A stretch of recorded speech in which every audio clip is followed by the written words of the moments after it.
Nosso pai não voltou. Ele não tinha ido a nenhuma parte. Só executava a invenção de se permanecer naqueles espaços do rio, de meio a meio, sempre dentro da canoa, para dela não saltar nunca mais. A estranheza dessa verdade deu para esclarecer de toda a gente. Aquilo que não havia, acontecia. Os parentes, vizinhos e conhecidos nossos se reuniram, tomaram juntamente conselho.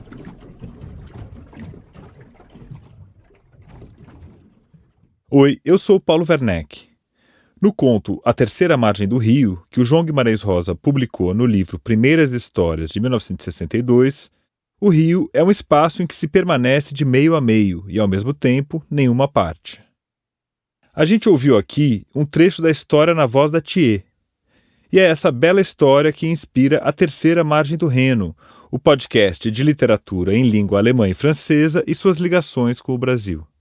Oi, aqui é a Paula Carvalho. Como o Paulo ia dizendo, o rio surge como um lugar e um não lugar no conto. Vem daí a tamanha estranheza dos leitores diante do pai do narrador.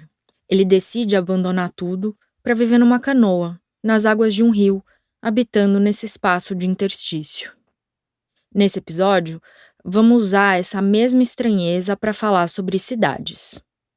Podemos dizer que a história das cidades e a história dos rios correm de forma mais ou menos paralela.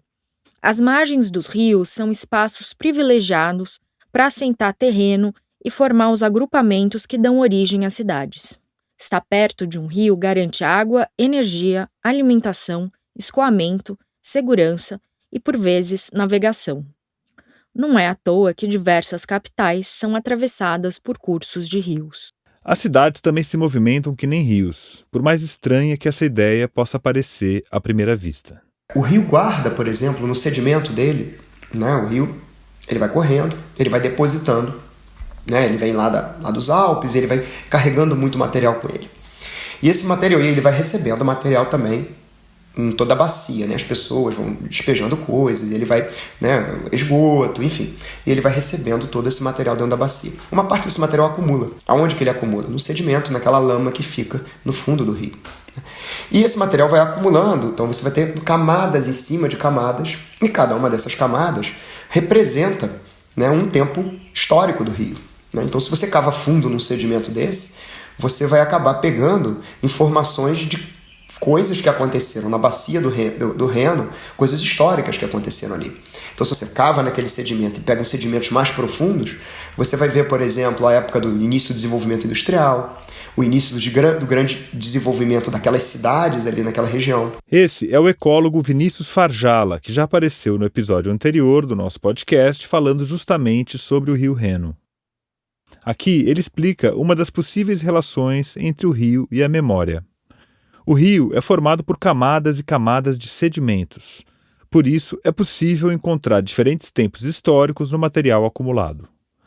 Ainda mais em um rio tão grande quanto o rio Reno. Na grande seca que aconteceu em 2022 na Europa, o nível dos rios baixou, e assim foi possível avistar as chamadas Pedras da Fome. É isso mesmo, são pedras que, em outros momentos de seca ao longo da história, muitos séculos atrás, foram marcadas com inscrições que funcionam como alertas ou recados sobre as consequências de mudanças climáticas para a humanidade. Por exemplo, a falta de alimentos que se segue às grandes faltas de água.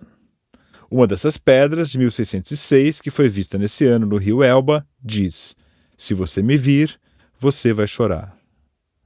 As cidades também podem ser entendidas pelas diferentes camadas de história que se acumulam dentro do mesmo espaço. Mas não é necessário escavar o asfalto ou a terra para encontrar esses diferentes tempos.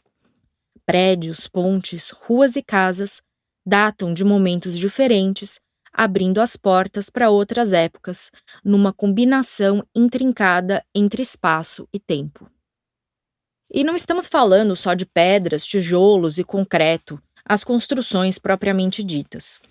Os diferentes usos das edificações ao longo da história também compõem uma espécie urbana de estratigrafia, que é o nome daquelas representações gráficas das camadas geológicas de um determinado terreno.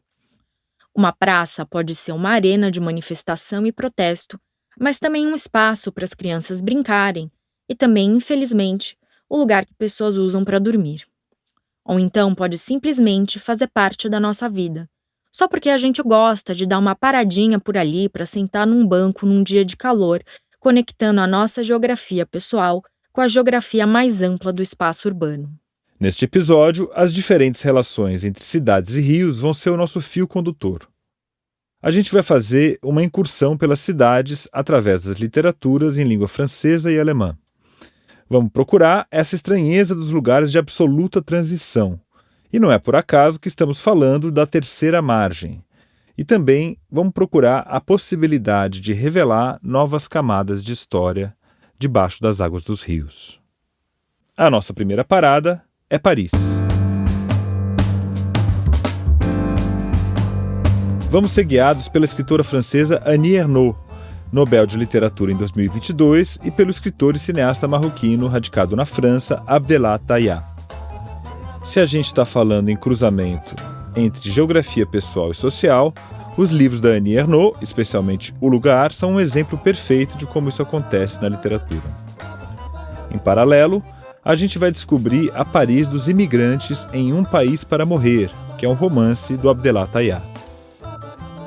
O tema aqui é o uso do espaço urbano para falar das relações de pertencimento e de reconhecimento, que são dois elementos fluidos com muitas margens e dobras, que nem um rio, nem sempre muito fácil de atravessar.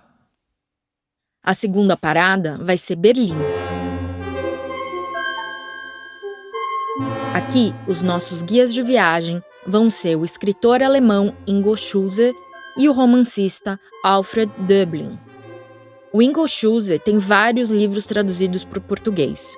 O público brasileiro pode ler Vidas Novas, que vai servir de ponto de apoio para este episódio, mas também Adam e Evelyn e Celular, além do infantil Sr. Augustin. Döblin é um clássico da literatura alemã, mas está entre aqueles autores que ainda precisam ser mais lidos no Brasil. Ficou na cabeça do público, especialmente de cinema, a obra-prima do Döblin, Berlin Alexanderplatz, que é um marco do expressionismo alemão.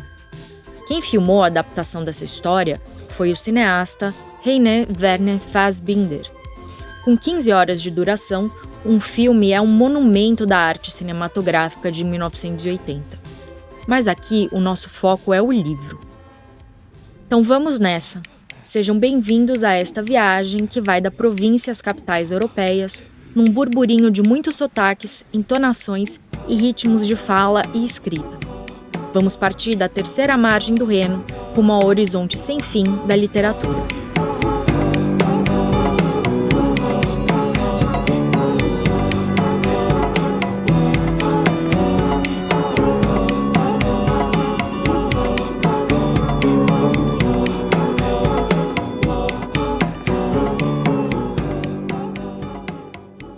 Ninguém precisa ter ido até Paris para habitar essa cidade, ao menos na imaginação. Das barricadas revolucionárias aos monumentos napoleônicos ou pós-modernos, a capital francesa é considerada a grande referência para entender aquilo que chamamos de modernidade. Quando Charles Baudelaire retrata o aspecto fugidio dos novos tempos, esse terreno movediço e acelerado, que não tem mais conexão evidente com o passado, é de Paris que ele está falando. A experiência da modernidade urbana foi registrada amplamente na figura do flaneur, que poderia ser traduzido como caminhante, mas é muito mais do que isso. Flanar é algo que a gente faz muito mais com os olhos e a cabeça do que com as pernas. O deslocamento é o objetivo, não o ponto de chegada. O flaneur de Baudelaire vagueia pelas ruas em meio à multidão, nas passagens parisienses, que são aquelas galerias comerciais que foram objeto privilegiado do alemão Walter Benjamin em seu maravilhoso Livro das Passagens. É em Paris que o amor à primeira vista se torna o amor à última vista, como se vê no poema A Uma Passante, do Baudelaire. Nesse poema, que é considerado uma espécie de certidão de nascimento da modernidade, o ritmo acelerado da cidade faz com que esse encontro amoroso seja apenas um olhar em movimento. A nossa garota de Ipanema, que vem e que passa, tem a marca dessa passante do Baudelaire. O Vinícius de Moraes foi um grande leitor do poeta das Flores do Mal. Mas não é só pela poesia que Paris é uma referência importante quando andamos pelas cidades brasileiras. Pobre Paris. Ela foi realmente a referência da urbanidade burguesa.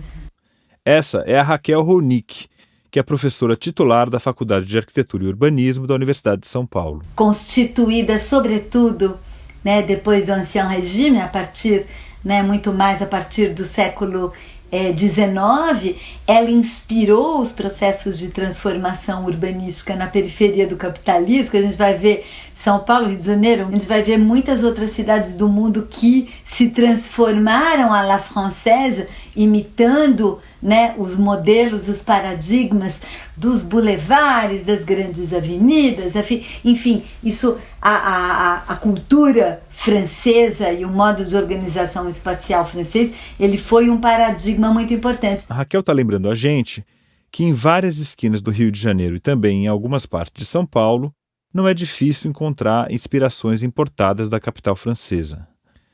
E aqui a gente não está falando só de arquitetura e de estátua, mas da própria formação do espaço público, das grandes avenidas, da expulsão dos moradores dos cortiços para abrir caminho para as transformações urbanísticas. Quem já leu Os Miseráveis do Victor Hugo sabe do que a gente está falando aqui. Funciona mais ou menos assim. As cidades estão na origem de novas formas de fazer literatura. E essa literatura, por sua vez, anuncia e transforma o jeito de nos relacionarmos com as cidades.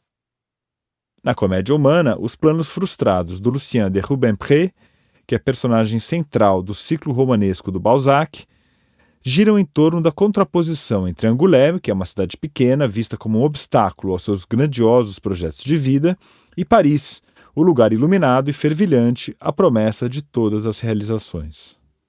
Esse tensionamento entre província e cidade grande é um dos temas centrais da literatura, inclusive nos dias de hoje. Quem explora esse arco narrativo de maneira genial é a francesa Annie Ernaux, especialmente no romance O Lugar.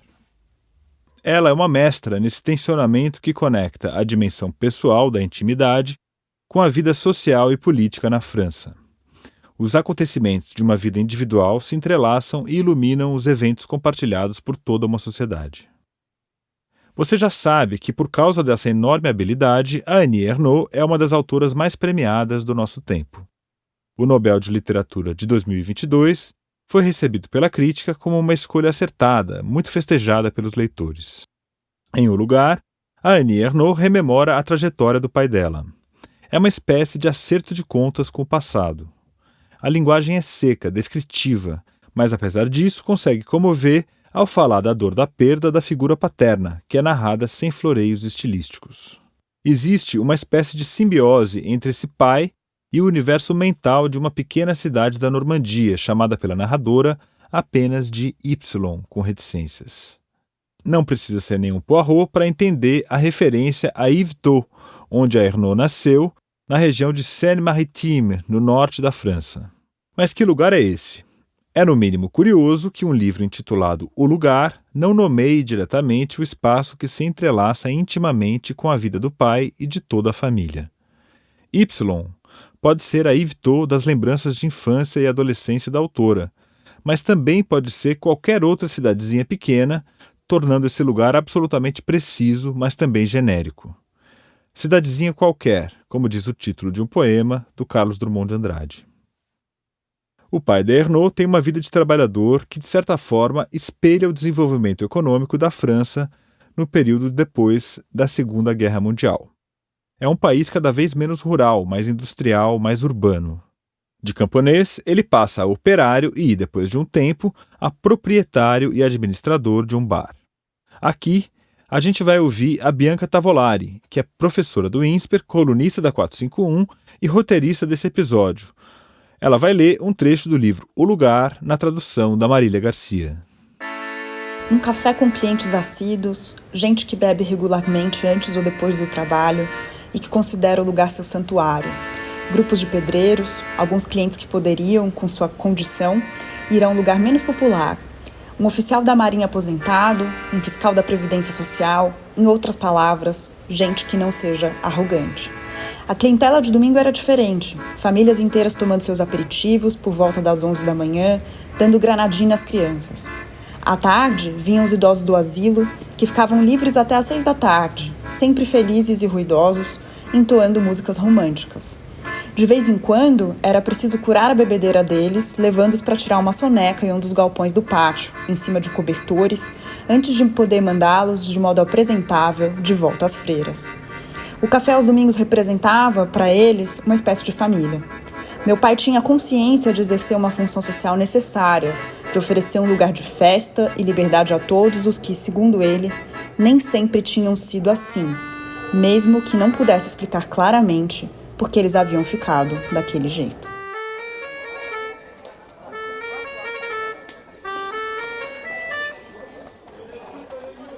Essa passagem mostra como o bar é atravessado pela cidade.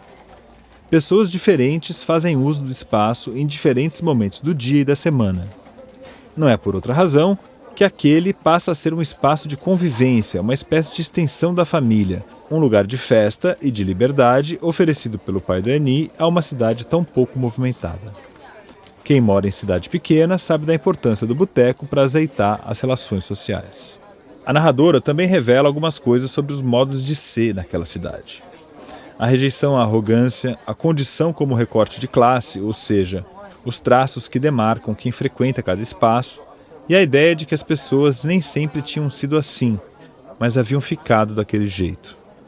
Morar em Y não era só habitar um lugar que servia de cenário para uma vida que poderia muito bem se desenrolar em qualquer outro espaço. O lugar também era determinante para forjar aquele modo de vida. Ninguém em Y queria parecer ter vindo do campo, nem as pessoas da classe média, nem os comerciantes do centro ou os empregados nos escritórios.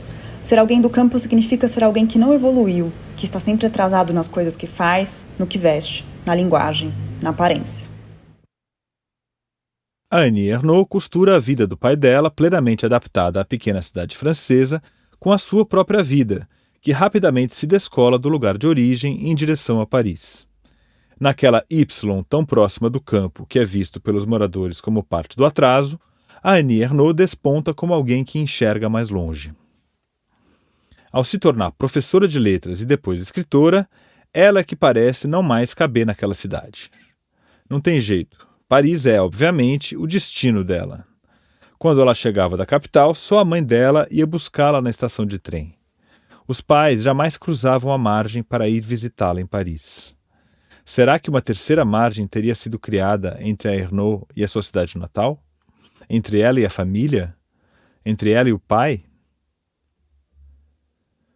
Mas a Annie Ernaux não reproduz a dualidade entre atraso e progresso de forma simplista. O Lugar é um livro sobre a reconexão com a morte do pai. E essa reconexão passa por essa forma de viver que é modesta, mas não é menos complexa. A cidade. Y também não é estática. A escritora mostra, por meio dos sinais no espaço urbano, como é o empreendimento do pai que vai perdendo lugar ali, naquela cidade que também passa por uma transformação. No lugar das ruínas de quando chegamos, havia agora, no centro de Y, prédios baixos de cor creme, com lojas modernas que ficavam iluminadas durante a noite. Aos sábados e domingos, os jovens das redondezas saíam às ruas ou iam aos cafés ver televisão. As mulheres do bairro faziam suas compras aos domingos nos grandes mercados do centro. Agora que o café do meu pai tinha, enfim, a fachada toda pintada de branco e o letreiro em neon, os proprietários dos cafés com certo faro comercial estavam voltando para as fachadas normandas, com vigas falsas e lâmpadas antigas. O pai exercia uma função social na cidade. Ele mantinha um espaço de convivência e liberdade, mas acabou sendo ultrapassado pelo tempo. O que ele entende por modernidade é um conceito que se torna caduco. Já não interessam os letreiros luminosos como o do bar dele, mas as referências arquitetônicas fake que inventam um passado. No momento em que a autora narra, a mercearia já não existe mais. A imagem que a Annie Ernaux usa para sintetizar a figura do pai é muito bonita, especialmente porque ela não cristaliza esse pai em nenhum lugar específico, permitindo que ele possa ser visto como uma pessoa em transformação. Ele me levava para a escola em sua bicicleta, barqueiro entre duas margens, debaixo de sol e chuva. talvez seu maior orgulho ou até mesmo aquilo que justificava sua existência, que eu fizesse parte de um mundo que o desprezou.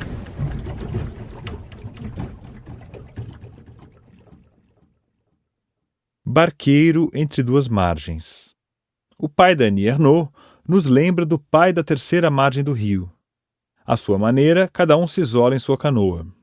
Se lá a figura do pai decide habitar um interstício de meio a meio dentro de uma canoa no rio, permanecendo na mais absoluta transição, a barca do pai da Annie Ernaux conecta os pontos, liga as margens entre os dois mundos que são também representados por duas cidades.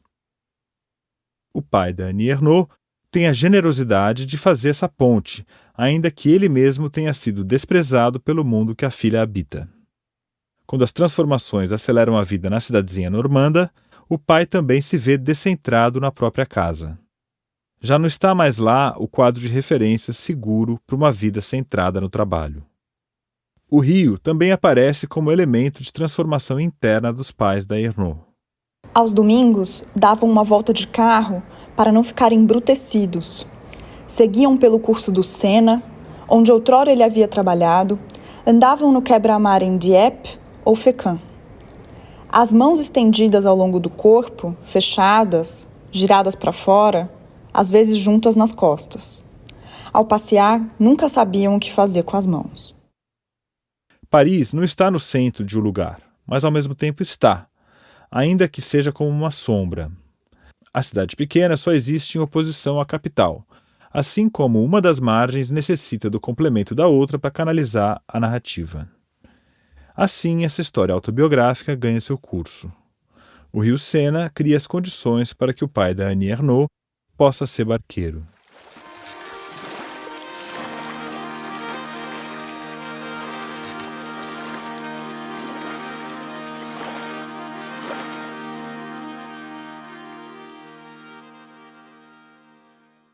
Paris como lugar e não lugar também é um espaço essencial em Um País para Morrer, romance do escritor e cineasta Abdellah Taïa.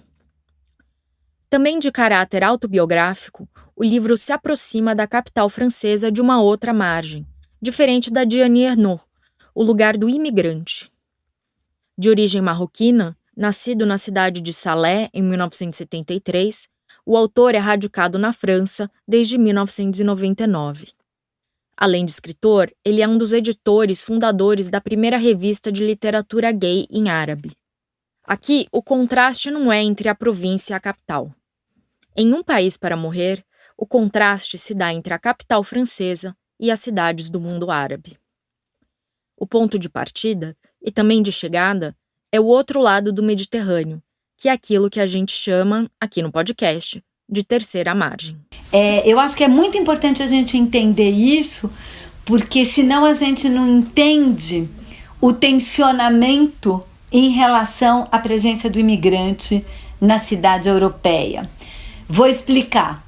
Esse modelo construído por e para o domínio da branquitude, e digamos, não apenas da branquitude, mas dos homens brancos, né, que dominam e controlam o planeta e que construíram esse modelo, que dominam e controlam a construção de paisagens para renda no planeta, ele sempre teve uma tensão aqui na periferia do capitalismo, que foi uma tensão racializada. Por quê? Porque ao mesmo tempo, esse modelo de cidade urbanizada, chique, à la francesa ou à la americana, né? Tanto faz, ele sempre foi, na periferia do capitalismo, um modelo para poucos. Para Raquel Ronick, o imigrante não cabe no modelo de sociedade e de cidade na Europa. O imigrante tensiona esse modelo, né? E nesse sentido, toda a crise, digamos, urbanística, social e política em relação à presença, né, do imigrante, que é predominantemente não branco, né, não branca, ele vai estar absolutamente colocado na tensão a esse modelo que historicamente foi racializado, essa presença. Eu poderia dizer que esse mesmo raciocínio a gente pode falar em relação aos territórios negros nos Estados Unidos, né? É essa mesma tensão, É a partir desta tensão que Abdellah Tayyah constrói os diálogos de Um País para Morrer. A personagem central é Zahira, nascida em uma cidade próxima a Rabat, a capital do Marrocos, e que vive em Paris trabalhando como prostituta. Eu adoro Paris. É minha cidade. Eu não tenho cidadania francesa, mas ninguém pode me negar esse direito, esse pertencimento. Paris é minha cidade, meu reino, meu caminho. Era pra cá que eu queria vir. Fugir, crescer, aprender o mundo livremente. Andar sem medo e por todo canto. Andar, sempre andar. Me tornar puta. Oficialmente. Assumir isso. É aqui que eu quero morrer. É aqui que eu quero escrever meu testamento. A ausência de pertencimento oficial contrasta com a afirmação da personagem de que ela tem direito a viver e transitar na capital francesa. Afinal, Paris é a sua cidade. É o lugar de liberdade e de possibilidade. Mas o espaço urbano parisiense não é feito apenas de luzes e libertação. Eu vivo nesta cidade há 17 anos. Eu deveria odiá-la, maldizê-la, deixá-la, ir a outro lugar, encontrar minhas amigas que fazem fortuna na Suíça, em Genebra e Zurique, principalmente. Elas não param de me ligar. Ao que parece, faltam garotas por lá. As marroquinas fazem um sucesso enorme entre os suíços, que são sempre muito generosos com elas. Mas no meu caso, o dinheiro não me interessa. Não é isso que me move, o que me leva a abrir as pernas para os clientes. E olha que nem tenho tanto dinheiro assim, devo admitir. Mas pouco importa. No meu prédio tem Antoine. É isso que conta. E a 2 estações de metrô tem Iqbal, meu singalês. O Antoine é filho da zeladora do prédio onde a Zahira mora. E ela nutre um amor muito próximo do maternal pelo menino, que tem menos de 9 anos e que ela chama de anjinho com asinhas à mostra. Já o Iqbal ocupa a figura do amor passional. Ela deveria odiar e maldizer a cidade, mas curiosamente os laços afetivos que a personagem constrói redimem o espaço urbano e alimentam nela uma espécie de amor por ele. Outro personagem que encarna bem esse entre-lugar é Aziz, argelino amigo da Zahira. Ele está se preparando para uma cirurgia de mudança de sexo. Vai se tornar Zanuba. Num primeiro momento, Aziz fica radiante com a possibilidade da cirurgia, mas depois de passar pela operação, Zanuba se vê insatisfeita sobre quem realmente ela é. Eu sou mulher? Completamente mulher? Não. Eu sou homem? Não. O que sou, então? É uma espécie de terceira margem da existência que vemos surgir em Aziz Zanuba, refletindo esse não lugar dos imigrantes na capital francesa, também experimentado por pessoas transgênero. Em várias passagens, a imagem da Paris reluzente é quebrada deliberadamente pelo narrador. Mas, ao fim das contas, o que temos aqui em Paris, no coração da França? Uma burguesia tacanha, orgulhosíssima de sua cultura e sempre muito satisfeita consigo mesma. Pequenas tribos, aqui e acolá, que me lembram algumas que conheci na Argélia. Dos dois lados, a mesma coisa. Eles pensam que vivem na liberdade verdadeira, mas tudo o que fazem é se submeter ao mais forte, ao mais esperto. Paris é lugar da liberdade e da opressão. É uma cidade de 2 lados em que os imigrantes precisam cavar com a mão o sentimento de pertencimento. O cenário em que os personagens se movimentam é o da periferia, a terceira margem de uma cidade que é conhecida pelas 2 margens do rio, a Rive Gauche e a Rive Droite. Há uma dobra entre Paris e as cidades africanas que os personagens deixaram para trás. Mas há também outra dobra, interna à cidade, que mostra a clivagem entre quem já pertence e quem precisa lutar constantemente por este reconhecimento.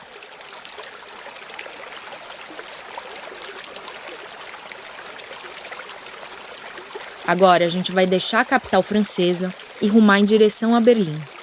Mas como você vai ver, sempre teremos Paris. Ouvimos o nome de Paris 2 vezes. Quando já temíamos não ser mais levados junto, acabamos encontrando lugar na 3ª e 4ª filas, de onde inclusive podíamos ver tudo pelo para-brisa, lá na frente. Ao nosso lado esperava uma turma que ia para Amsterdã, à nossa esquerda, aquela que ia para Veneza. O procedimento foi sempre o mesmo. Primeiro foram distribuídos documentos de identidade da República Federal da Alemanha, nos quais tudo estava certo, inclusive nome e endereço. Até mesmo a altura e a cor dos olhos procediam. Na fronteira com a França, essa era a ordem. Deveríamos levantar os documentos de identidade e nos comportar discretamente, seja lá o que quiseram dizer com isso. Esta passagem é do romance Vidas Novas, do escritor alemão Ingo Schulze, e foi lida pela Bianca Tavolari, que você já ouviu aqui lendo trechos da Annie Ernaux. Ele ainda não ganhou o Nobel e não sabemos se vai ganhar, mas também é um autor muito premiado. Vidas Novas foi finalista do Deutschen Buchpreis de 2006 e em 2021 Schulze ganhou o Preis der Literaturhause na Alemanha, Áustria e Suíça. Talvez por dar rosto literário à Alemanha após reunificação, o Günter Grass, um dos maiores autores alemães do século XX, chegou a dizer que o Ingo Schulze é nada menos do que um escritor épico. Vidas Novas é um romance epistolar sobre a juventude de um personagem que encarna o espírito destruidor do novo mundo. A clivagem entre as cidades do lado oriental e ocidental de Berlim nos ajuda a entender a transformação da capital alemã após a queda do muro que dividiu a cidade e o mundo entre 1961 e 1989. O livro tem uma estrutura peculiar.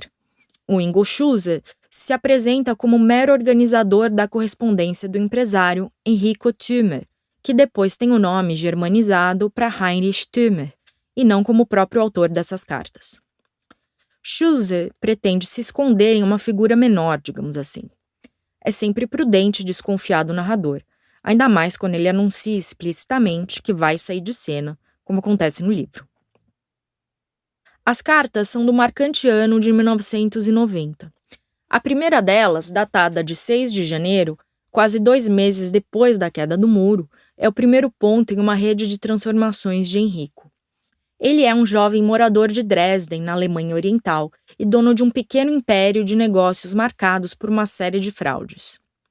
Aqui temos um trecho de uma carta datada de fevereiro de 1990, endereçada a Vera, irmã de Enrico, que esteve em Paris um pouco depois da queda do muro. O Enrico menciona outros 2 personagens, o enteado Robert e a amiga Micaela. Verótica, sim, estivemos em Paris, pelo menos podemos dizer isso. Domingo, às 9 horas, já estávamos de volta. Estamos vindo de Paris, anunciou Robert a uma vizinha na escadaria do prédio. Em vez de se mostrar surpresa ou de fazer perguntas, ela olhou para Micaela e para mim com ar de reprovação, como se tolerássemos as mentirinhas da parte de Robert. Como é possível entrever, esta não é qualquer viagem a Paris. Era um acontecimento. O muro impunha restrições de liberdade e ao direito de ir e vir. Mas então, por que a vizinha de Enrico não se espanta com aquele anúncio efusivo? Simplesmente porque ela não acredita que aquilo seja verdade. Hoje em dia, corriqueira e realizada sem maiores burocracias, dar um pulo de Berlim Oriental a Paris no fim de semana era algo inconcebível naquela época. Mas a imagem que fica são as cenas de saída da Alemanha. Filas de ônibus tendo como destino diferentes cidades da Europa Ocidental. A análise implacável dos documentos de viagem, com dados pormenorizados e orientações expressas sobre comportamento no exterior, são os símbolos do mundo que Enrico e seus parentes deixavam para trás. Um país dividido entre 2 blocos. 2 margens, talvez? Paris é uma experiência sensorial em que tudo se apresenta como novo. Paris, despertada e transformada nos berros da feira, já oferecia a primavera à venda em pleno mês de fevereiro. Toquei caixotes de fruta, corrimãos de metal, paredes de prédio, trincos de porta. Assim como os alunos colegiais em dia de excursão, não há outro caminho senão absorver toda a experiência, da arquitetura ao traçado das ruas, das vitrines às xícaras de café. É uma Paris muito diferente da que vimos sob os olhos de Annie Ernaux e Abdellah Tayyah. As margens a serem cruzadas são outras. O rio passa entre as cidades da Alemanha Oriental e a capital francesa. Há ecos de uma promessa de modernidade em Paris, tal como vimos em O Lugar, de Ernaux. Mas existe também um deslocamento.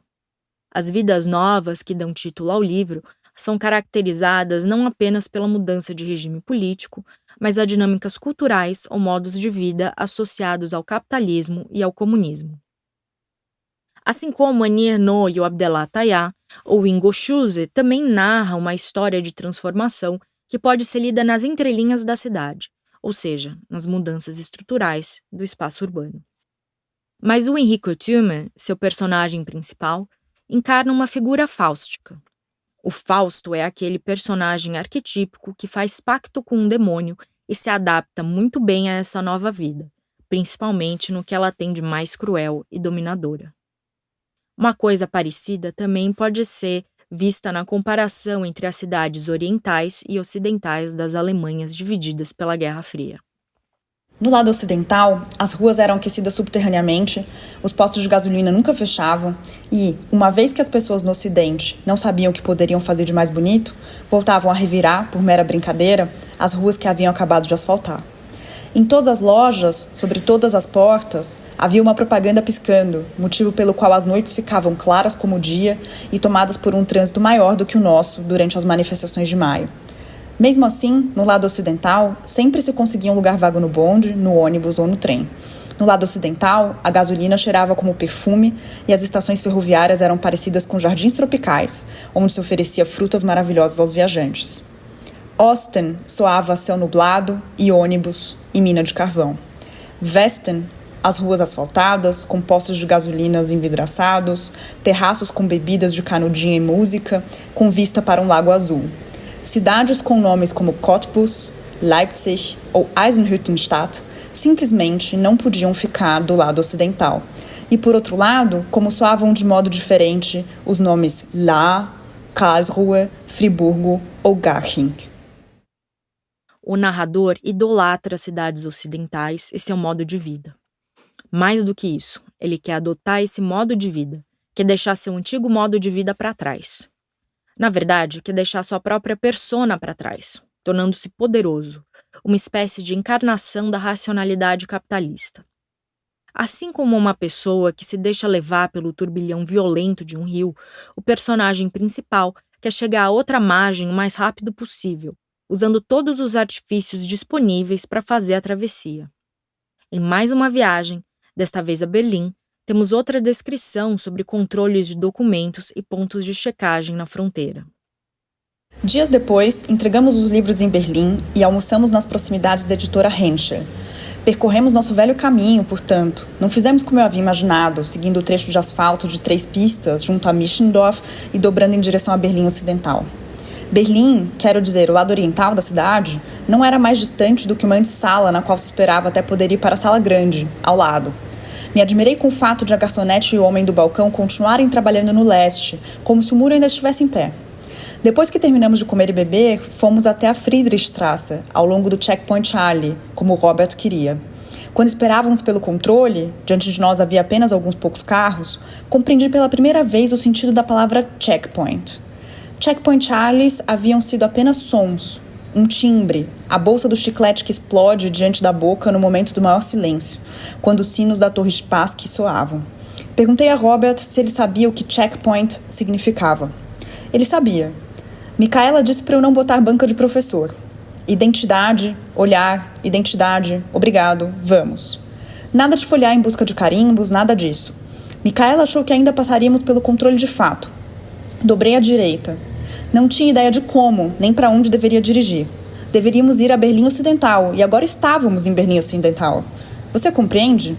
Berlim Ocidental significava chegar, estar no Ocidente, e não andar perdido por aí. Berlim Oriental era apenas a antessala para o lado ocidental.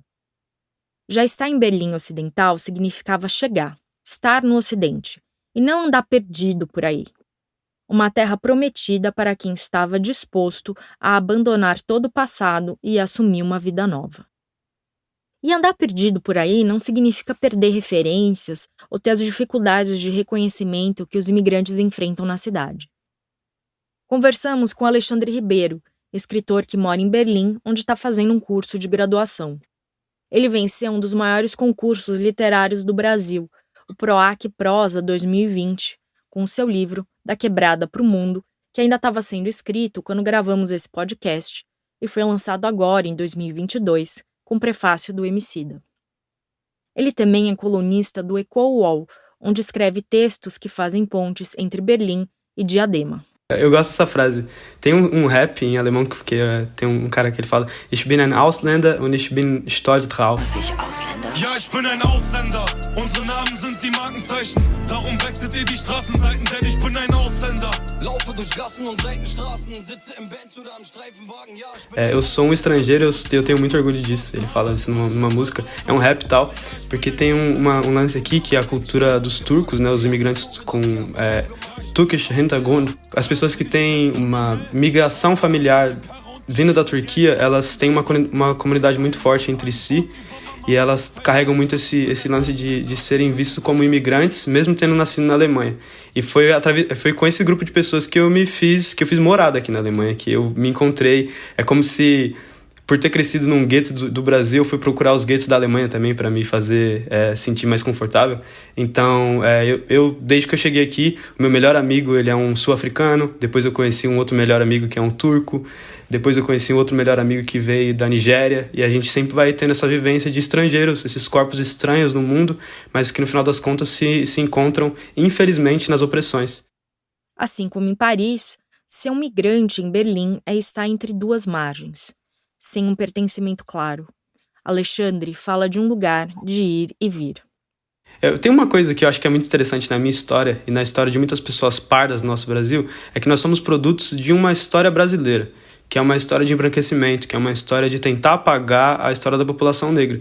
E eu me encontro num lugar que é muito esquisito no mundo, que eu sou uma pessoa negra de pele clara. Isso quer dizer que eu me sinto desconfortável quando eu estou perto de pessoas negras de pele escura, porque eu tenho noção do meu privilégio na questão do colorismo.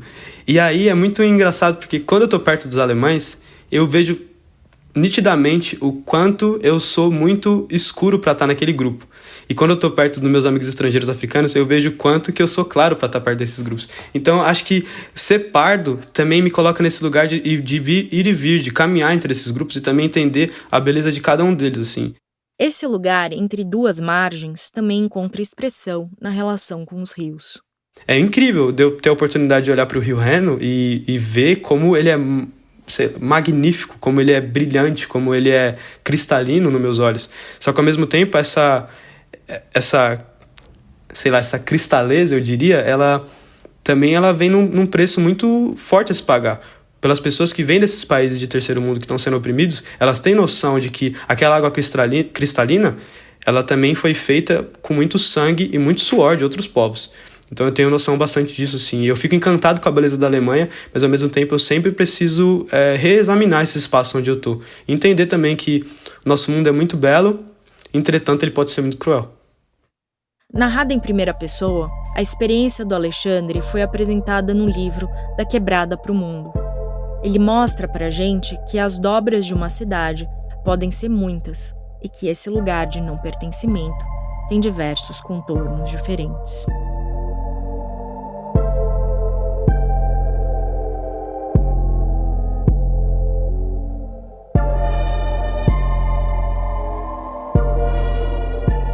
A Berlim do século XX é a cidade dividida por excelência. Mas a ideia de que o espaço urbano é marcado por clivagens e divisões fundamentais não está relacionada apenas com a experiência traumática do muro. Berlin Alexanderplatz é, sem dúvida, o romance que projeta a cidade ao máximo lugar de protagonista. Vamos pedir uma ajuda de ninguém menos do que o Walter Benjamin para nos orientar por esse clássico. Vamos ver o que ele diz no texto A Crise do Romance, de 1930, que foi publicado em português na coletânea Obras Escolhidas. O livro é um monumento a Berlim, porque o narrador não se preocupou em cortejar a cidade com o sentimentalismo de quem celebra sua terra natal. Ele fala a partir da cidade. Berlim é o seu megafone. Isso mesmo, Berlim é uma caixa de ressonância que amplifica o que se fala, um grande megafone que projeta a história pessoal de Franz Bieberkopf, o personagem principal do romance. O Benjamin também se pergunta pelo símbolo dessa praça. Por que o livro se chama Berlin-Alexanderplatz, enquanto a história de Franz Biberkopf só aparece como subtítulo? O que é em Berlim Alexanderplatz? É o lugar onde se dão, nos últimos 2 anos, as transformações mais violentas, onde guindastes e escavadeiras trabalham incessantemente, onde o solo treme com o impacto dessas máquinas, com as colunas de automóveis e com o rugido dos trens subterrâneos, onde se escancaram mais profundamente que em qualquer outro lugar as vísceras da grande cidade, onde se abrem à luz do dia os pátios dos fundos em torno da praça Jorgenkirch e onde se preservaram mais silenciosamente que em outras partes da cidade. Não é um bairro industrial, e sim comercial, habitado pela pequena burguesia. No meio de tudo isso, o negativo sociológico desse meio, os marginais reforçados pelos contingentes de desempregados. Biberkopf é um deles. No romance, acompanhamos Franz Biberkopf, um ex-operário da construção e dos transportes recém-saído do presídio de Tegel. De início, sabemos apenas que a pena foi cumprida em razão de sua insensata vida anterior. De maneira paradoxal, a pena começa quando Biberkopf sai do presídio. O momento horrível chegara, os 4 anos acabaram. Ele agora teria que enfrentar a cidade. Desceu do vagão sem que ninguém percebesse. Estava no meio das pessoas. E daí? Nada. Olha a postura, seu porco esfomeado. Controle-se, vai sentir o cheiro do meu punho no nariz. Formigueiro, que formigueiro. Como tudo se movimentava. Meu miolo parece que não tem mais banho, deve ter secado por completo. O que era tudo isso? Lojas de calçados, lojas de chapéus, lâmpadas, lojas de bebidas destiladas. As pessoas precisam de sapatos se andam tanto de um lado para o outro. 100 vidraças luzidias, deixa que brilhem. Elas não vão amedrontar você. Então pode quebrá-las. O que há com elas é que elas foram polidas. Quebravam o calçamento de Rosenthalerplatz, caminhou entre os outros sobre pranchas de madeira. A gente se mistura aos outros, aí tudo passa, aí você não percebe nada, cara. Manequins posavam nas vitrines com ternos, casacos, meias e sapatos. Do lado de fora, tudo se movimentava, mas lá atrás não havia nada. Nada parecia ter vida. A experiência da cidade é decisiva para Biberkopf. Para ele, Berlim é a ruína, mas também oferece as condições para sua regeneração moral.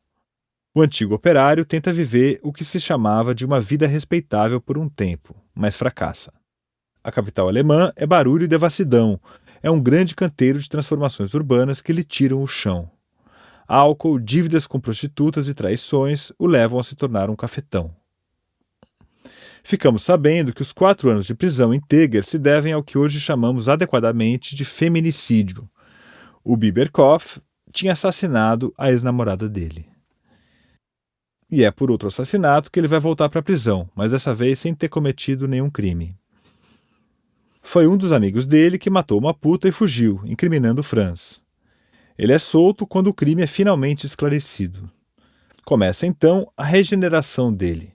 Longe dos bares e da bebida, o Biberkopf retorna à classe trabalhadora humilde e de vida correta para os padrões da época.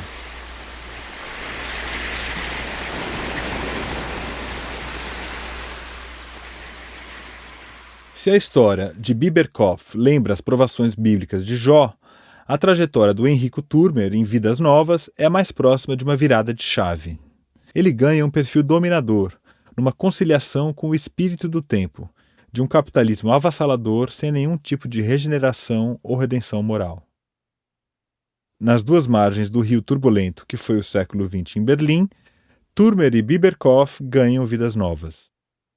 E é no espaço urbano que essas vidas se expressam e se tensionam, funcionando ao mesmo tempo como relógios e bússolas no compasso das entrelinhas da cidade. Esse foi o 2º episódio de A Terceira Margem do Reno, o podcast sobre literatura em língua alemã e francesa.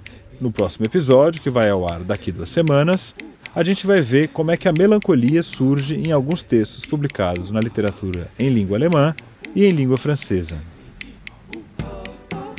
A Terceira Margem do Reno é um podcast feito em correalização pelas unidades do Rio de Janeiro e de São Paulo do Goethe Institut, pela Bibliomaison e Escritório do Livro da Embaixada da França no Brasil e pela Associação 451. Eu, Paulo Werneck, sou o responsável pela direção geral.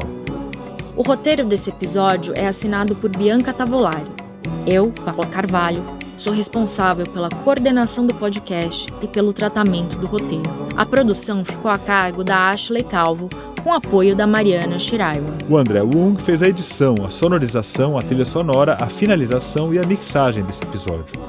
A direção de locução é da Thier, que também fez a leitura do trecho do conto A Terceira Margem do Rio.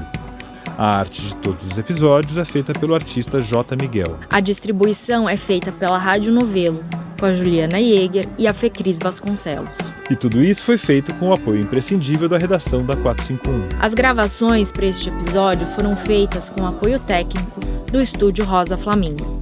Na ordem, foram lidos os seguintes trechos. A Terceira Margem do Rio, de João Guimarães Rosa, que faz parte do livro Primeiras Histórias, que saiu pela editora Global. O Lugar, de Annie Ernaux, publicado pela editora Fósforo, com tradução de Marília Garcia. Um País para Morrer, de Abdellah Tayyah, que saiu pela editora Nós, vertido para o francês por Raquel Camargo. Vidas Novas, de Ingo Schulze, lançado pela editora Kozak Naif, em tradução de Marcelo Baques. A Crise do Romance, de Walter Benjamin, em Obras Escolhidas, da editora Brasiliense, com tradução de Sérgio Paulo Rouanet. Belin Alexanderplatz, de Alfred Doblin, da editora Martins Fontes, foi traduzido pela Irene Aron. Até o próximo episódio. Au revoir! E auf Wiedersehen!